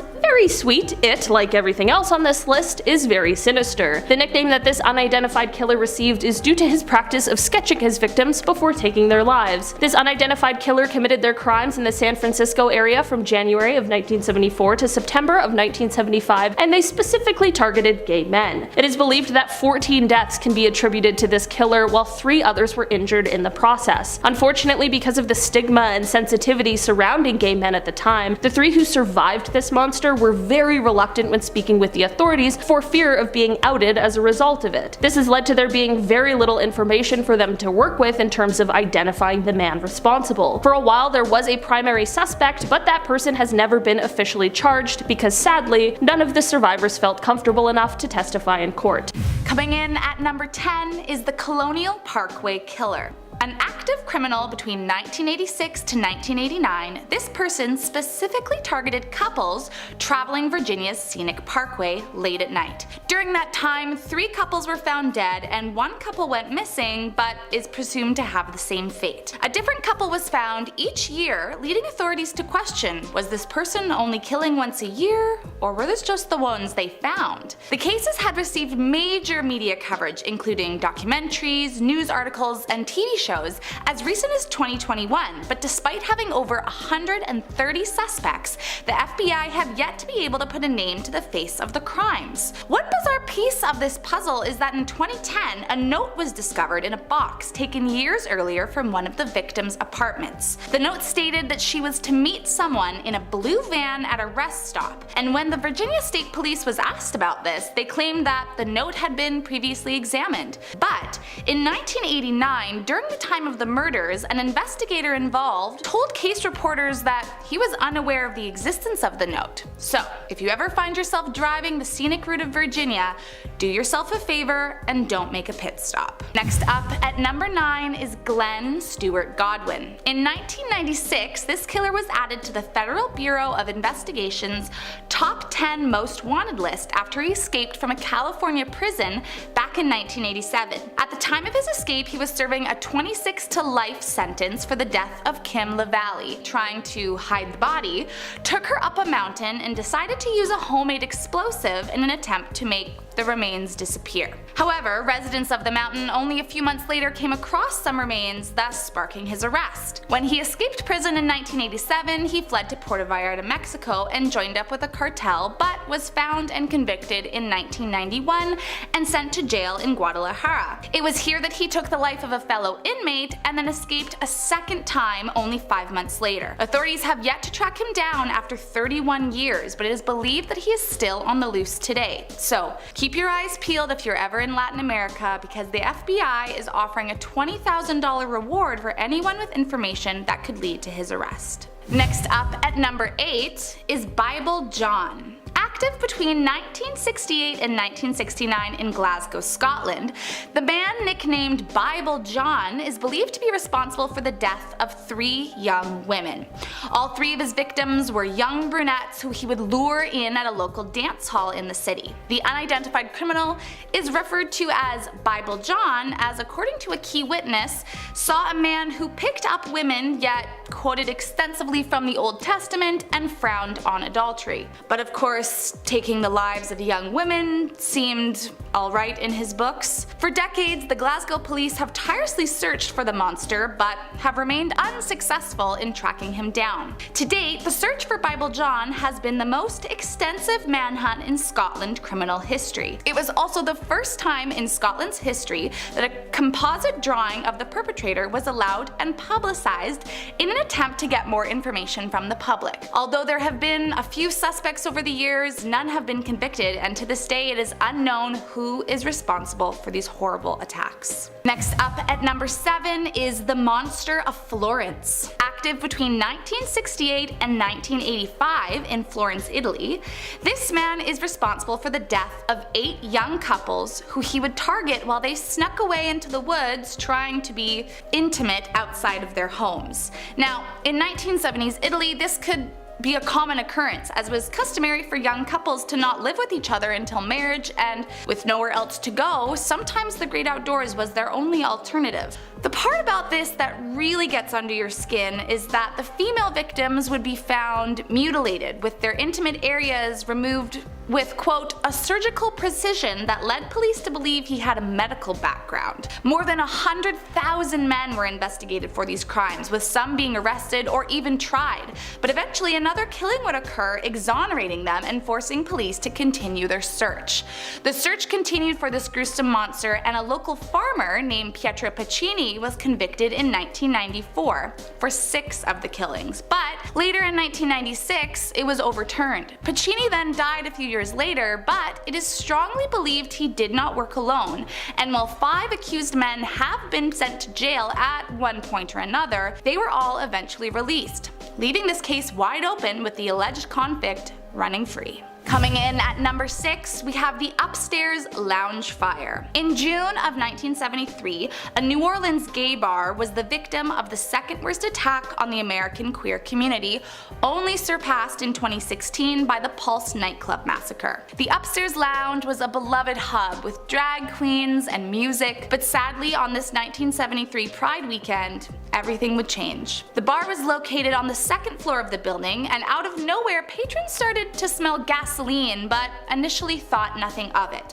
A few minutes later, a doorbell rang, and when someone opened to see who was there, a fireball was thrown into the room and immediately erupted the room into an inferno. It is now known the perpetrator used a Molotov cocktail. The fire burned fast, lasting only 20 minutes, but in that time, 32 lost their lives and another 15 were severely injured by the attack. The survivors of the fire were taken to identify the bodies of those who died in the tragedy, but according to one survivor, many of the identified bodies remained unclaimed by family members as they were ashamed and wanted nothing to do with their gay kin. After the attacks, many survivors refused to show their faces, afraid of the homophobia that would follow due to the media coverage. No arrests were ever made, and it's very likely that whoever committed this atrocity continues to walk the streets of New Orleans to this day.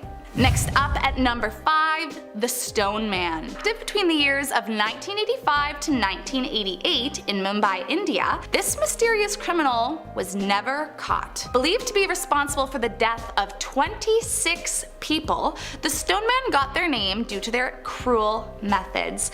The Stone Man would target homeless people sleeping alone on the streets at night and used concrete blocks or stones, sometimes weighing up to 65 pounds to carry out their gruesome plan. According to the media, 12 people died at the hands of the Stone Man in Mumbai, India between 1985 to 1988, and then they moved to Calcutta where another 12 people were found dead in a single year. Now, it's not known for sure if the Calcutta killer was the same as whoever committed the atrocities in Mumbai. Authorities did mention it could have been a copycat, but most seem to believe it was all one person, or at least a group of people working together. No one has been charged for any of the crimes, and all remain unsolved. Coming in at number 4, the Doodler. This next criminal was from San Francisco and active for just 1 year between 1974 to 1975. However, in that year, the unidentified killer is believed to have taken 16 lives. He was known to target specifically white men in gay clubs and got his name as he was known to sit around doodling pictures of them to draw them in. Once they got to talking, he would lure them elsewhere, like a lake or a park, and follow through with the rest of his evil plan. Unfortunately, due to the rampant homophobia of the time, when police did find a suspect for the case, they couldn't proceed with criminal charges, as none of the 3 surviving victims of the brutal attacks felt safe to out themselves publicly by testifying in court, fearful of how the consequences might impact their daily lives. The case remains open with no known suspect of who committed the crimes, and in 2019 the police offered a $100,000 reward to anyone with more information of the killer. Next up at number 3, the Craigslist Ripper. Also known as the Long Island Killer, this man is thought to be responsible for the death of 17 people between the years of 1996 to 2010, and got his name as he was known to target women of the night who advertised their services on Craigslist. Although his crimes began in 1996, none of his victims were found until 2010, many wrapped up in sacks or garbage bags along the Long Island shore. It's speculated that he may have been, or that he currently is, a police officer, as whoever committed these crimes seemed to have an in-depth knowledge of the investigation techniques not typically known by just anyone. Sadly, of the 17 found, only 5 have been able to be properly identified due to the nature of how he left the bodies. Coming in at number 2, the Zodiac Killer. Possibly the most famous repeat convict known to date, this criminal is as scary as it gets. Active in California during the late 60s and early 70s, the Zodiac Killer seemed to get off on the chase, sending in letters and highly encrypted clues to the police that supposedly would reveal his identity and more, if only the puzzles could be deciphered. Not only would he send in cards to the police, but he was known to mail in his taunting clues to local newspapers, threatening awful consequences if they were not printed. There are 7 known victims that he is known to be responsible for, 2 surviving his brutal attacks, although he claims to have killed 37. The especially creepy part about this particular monster is that, as detailed in his letters, he believed that all those whose life he ended would become his slaves in the afterlife, and that he would be sent to paradise. Although the Zodiac ceased all written communication by 1974, the case remained open since 1969, with no known perpetrator. And last up in our number 1 spot, Issei Sagawa. Nicknamed the Kobe Cannibal, this monster is not for the faint of heart. Now, unlike others on the list, he's only known for 1 brutal attack, but what he did will leave you speechless. Sagawa was born in Japan and says he had known since childhood of his gruesome instincts, but for whatever reason would always back out of his desires at the last second. All of this changed, however, when he moved to Paris to pursue his PhD. It was there that he met Renee Hartvelt, one of his classmates who he decided was the right victim. Sagawa says he picked her due to her beauty and stature, as he saw himself as weak, ugly, and small, and believed that he could absorb her energy. He invited her over on the pretense of a dinner, but knew all along what he planned to do. He had it thought out. He took the woman's life, and I'm sure you can imagine what he did with her body, considering the monster's name. After 4 days, the body began to decompose, and he knew that he had to get her out of his apartment or risk being arrested for his crimes. However, he was caught attempting to dispose of her remains in a nearby lake by French authorities and was, of course, arrested immediately. After awaiting trial for 2 years, a judge ruled him legally insane and unfit for trial, ordering him to live out the rest of his life in a mental institution. He was deported out of France and sent back to Japan, where he was immediately committed. But here's where it gets crazy. Once in this institution, the psychologist deemed him fully sane, and that his perversions were the reason for his crimes, not insanity. But since his charges had been dropped while in France, all documents were sealed and nothing was sent to Japanese authorities, meaning that legally, the institution could not detain him any longer. After only 2 years away from society, Sagawa walked out freely and remains free to this day. Starting off this countdown, we have Donald Harvey, aka the Angel of Death. Donald Harvey is a nurse turned serial killer. So he was working in a hospital as a nurse and was secretly killing off his patients. To him, he was doing them a favor. He thought that his chronically ill patients needed a relief from the pain, so he would smother them with pillows or would poison them or let their oxygen tanks run out. It's believed that he took the lives of over 70 people. However, in 1987, he was only convicted for 37 counts of murder. He was sentenced to life plus 20 years. In March of 2017, Harvey was beat up badly by a fellow inmate. He passed away shortly after. In our 9th spot, we have Albert DeSalvo. Albert DeSalvo, better known as the Boston Strangler, took the lives of 13 women between 1962 and 1964. He would strangle these women with a piece of their clothing before taking advantage of them. In January of 1967, he was sentenced to life imprisonment. A month later, him and 2 other inmates actually managed to escape from prison, and a full-scale manhunt ensued. Thankfully, it wasn't long until he was recaptured. However, in 1973, Albert was stabbed to death by another prisoner. In our 8th spot, we have Ronnie McPeters. Now, Ronnie McPeters has actually been deemed too insane to execute. So Ronnie was first arrested after taking the life of a 27-year-old woman. The woman, Linda Marie Baltazar, was running errands when Ronnie came up to her window while panhandling. She shooed him away and he left, but he ended up coming back and shooting her. He was first placed in jail for his crime and then placed in the rubber room. But that didn't stop him because he was known to set fires in the jail and harass other inmates. So they moved him to San Quentin prison where he was awaiting death row. And that's when he started acting even crazier. Apparently he would attack other prisoners and guards, and was known to smear his feces all over his cell and even himself. This behavior got him off of death row. They literally thought that he was far too troubled to be executed. In our 7th spot, we have Mark Chopper Reed. Mark Reed is an Australian criminal who lived a life of crime. He was known to rip off drug dealers, as well as he would kidnap and torture members of the criminal underworld. It's believed that he was responsible for the death of 19 people and the attempted murder of 11 others. In fact, the movie Chopper is based off of his life, and it's a wild movie. The things he would do were insane. For example, he had a fellow inmate cut both of his ears off so that he could leave H Division and be transferred to a different wing. He also once played Russian roulette with himself. Who does that for fun? In our 6th spot today, we have Jeffrey Dahmer. Jeffrey Dahmer is one of the most famous serial killers in the world. People all around the world know of him and the sadistic and disturbing crimes that he committed. From 1978 to 1991, Jeffrey murdered and dismembered 17 male individuals. What he did afterwards was even more disturbing. He would keep some of the body parts as souvenirs, even take photographs of the deceased. When police searched his home, they found it littered with human remains. Dahmer was finally arrested on July 22nd of 1991. However, while in prison, there were multiple attempts on his life. On November 28, 1994, an inmate, Christopher Scarver, finally succeeded at taking Dahmer's life. His reasoning behind this? Well, apparently Dahmer was known to taunt others in prison. He would do this by making his prison food look like severed limbs to taunt the other people. He would even drizzle ketchup on top of his blood.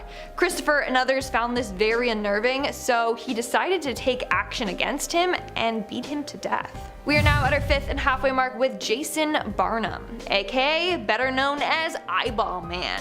And that's because he literally has a tattoo on his eyeball. Like, he tattooed it completely black. If that doesn't speak volumes about who he is, then I don't know what does. He also has one side of his face tattooed to look like a skull. So not only does this dude look like a scary prisoner, but he is one. This dude has a long list of crimes under his belt, including possession of heroin, first-degree attempted murder, first-degree burglary, and third-degree felony in possession of a weapon. In fact, he was sentenced to 22 years in jail after shooting a police officer. Moving on to number 4, we have Nico Jenkins. This guy is one of the scariest inmates in the world. Some say he's the craziest inmate in the world, and you're about to find out why. One time, he killed a man just because he stared at him the wrong way. Not only that, but in court, Jenkins was known to speak in some weird language. He said he used this language to communicate with an Egyptian serpent god, and this god was the one giving him orders to kill people. He also enjoyed talking about the people he killed and smiled the whole time while doing so. In the end, he was convicted for killing 4 individuals. Moving on to number 3, we have Damien Folks. In 2002, Damien Folks was sentenced to 12 years for a series of armed robberies that he had committed. But while in jail, he committed even more crimes. In 2010, he attempted to kill another prison inmate. He made a DIY shank by melting a razor blade onto plastic cutlery, and he used it to slice a guy's throat. As a result, he was transferred to a higher security prison. But that did not stop him. A year later, he killed an inmate by strangling him to death with strips of his bedding. These attacks gained him the title of being an extremely dangerous prisoner. In our second spot today, we have Alexander Pikushkin. Alexander is a Russian serial killer who wanted to complete the number of squares on a chessboard by killing 64 people. It's said that he has killed around at least 49 individuals and possibly as many as 60. In fact, he was inspired by another serial killer, Andrei Chikatilo, who I have talked about before. In his mind, he wanted to compete with him and kill even more individuals than Andrei did. Now, what I find the weirdest is when Alexander was young, he was said to be such a kind and sociable child. That was until one day when he got struck in the head by a swing. From then on, his whole demeanor completely changed and he got really aggressive. So they think that this accident turned him into a serial killer. And in our number 1 spot today, we have Pedro Rodrigues Filho, aka the Brazilian Maniac. This guy is a Brazilian serial killer who claims to have taken the lives of 100 individuals. He started killing at a young age, one of the first kills being his father. He apparently killed his father with a machete, cut out his heart, and then chewed on it. He also has been known to kill and torture a number of gang members. He did this all before he was 18. He was arrested on May 24th of 1973, during which he was placed in a car with another criminal who he killed for no reason. And while in prison, he went on to kill more people. It's said that he took the lives of 47 inmates in jail alone. Pedro served 42 years in prison before his release in 2018. Yes, he killed that many people and then he got released. Starting off this countdown, we have Eileen Wuornos. Eileen Wuornos is often considered the first female serial killer. She was found guilty of killing 7 men. She would murder them, rob them, and then drive home in their cars. Although she claims every murder was self-defense. In our interview, we can see how lax she is when talking about killing. Just shot in self-defense, boom, boom, boom. You know, they weren't cut up, they weren't sliced up, no OJ jazz, you know. And he said, I did the most horrendous crime in the whole wide world. Death and murder literally doesn't faze her at all. In fact, she claims that what she did wasn't even bad. Yeah, she tries to justify her actions by saying she just shot them, as if that's not a big deal. But you've been convicted of killing 7 men. Everybody's looking at the number.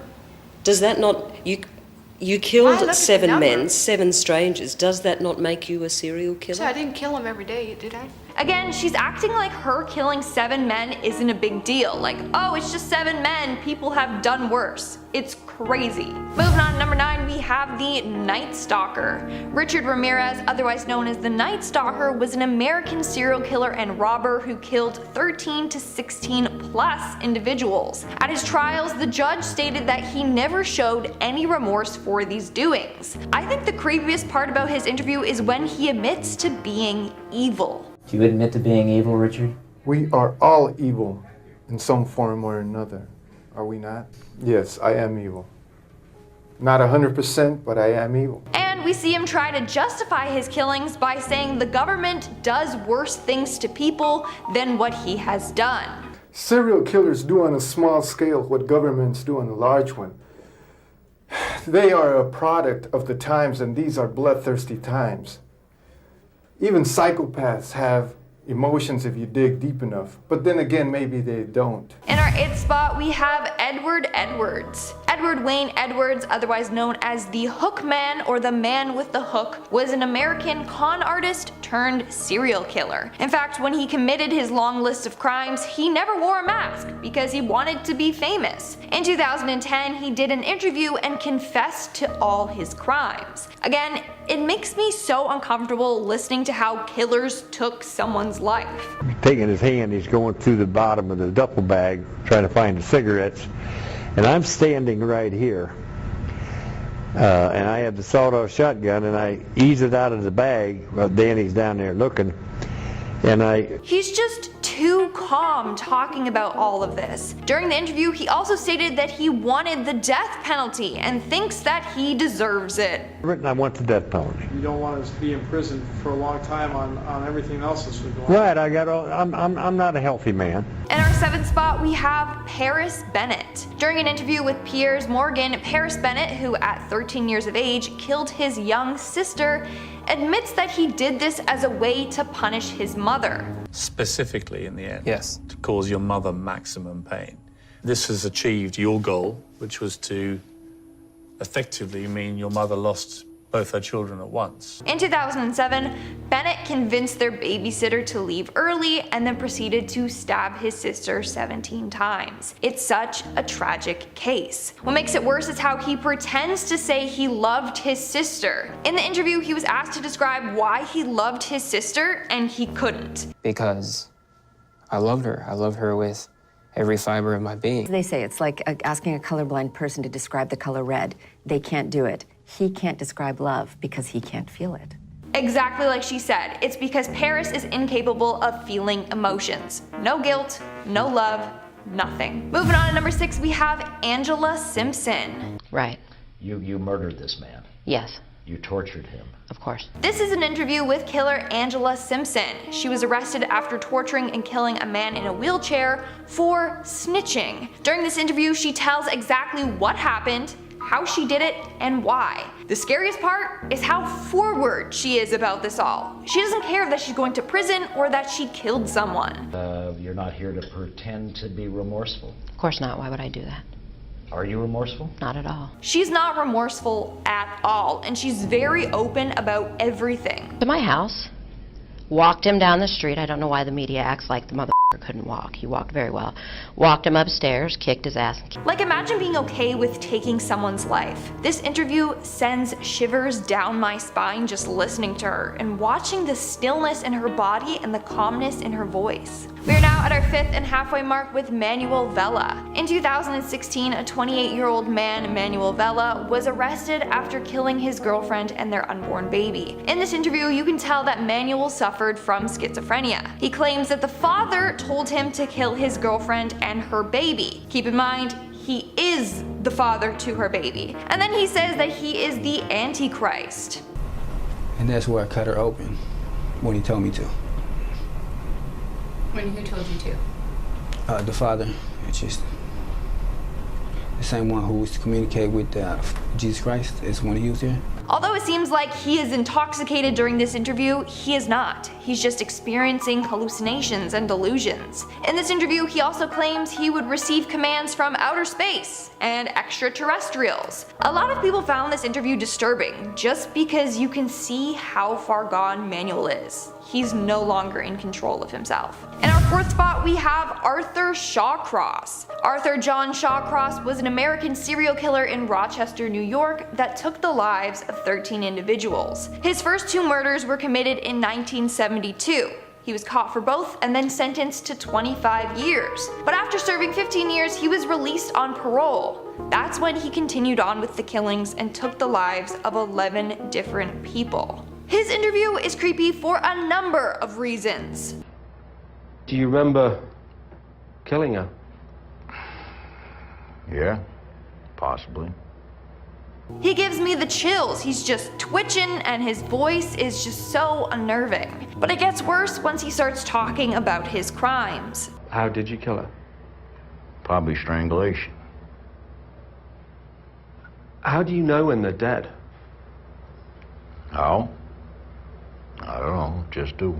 You can see that he won't admit it directly. He says maybe he killed her and maybe she died by strangulation, it gets worse. Reach over my shoulder like this, right behind my neck, and I pull out a brand new machete.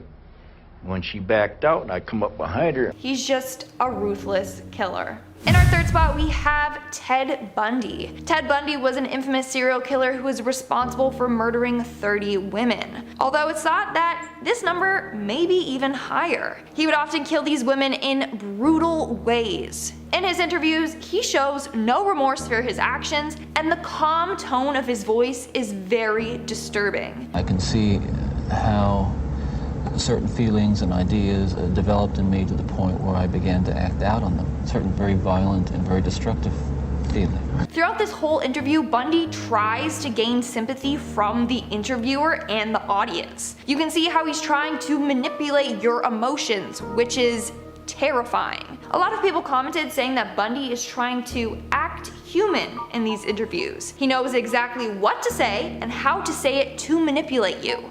It was like something had, say, snapped, that I knew that I couldn't control it anymore, that these barriers that I had learned as a child, that had been instilled in me, were not enough to hold me back with respect to seeking out and harming somebody. It's a huge reason why he was so famous and had a huge media following. Moving on at number 2, we have Beth Thomas. Beth Thomas was a young girl featured in a documentary titled The Child of Rage. At such a young age, Beth displayed psychopathic tendencies, including harming her brother on a number of occasions and trying to kill her parents. Her parents were terrified of her and her brother Jonathan's safety, as they should be. Take a look at her interview. Why is your brother afraid of you? Because I hurt him so much. Mm-hmm. Okay. And what, at nighttime, what do your parents do to your door? Lock it shut. Why do they lock it shut? Because they don't want me to hurt John. So on a number of occasions, Beth would go into her brother's room at night to try and kill him. On top of that, she used to steal knives from the kitchen to try and harm her family with. Big sharp ones. And what do you want to do with those knives? Kill John and Mommy with them, and Daddy. That's not all. Here is her recounting the time she hurt Jonathan. And what happened to your brother? Tell me about it. His head hurt real bad, but his chin, he had to have stitches in it. Now apparently doctors deemed that she acted this way as part of her traumatic past. Now it's said that after years of therapy, she is now a healthy adult. And in our number 1 spot, we have Jeffrey Dahmer. I desensitized myself to it. I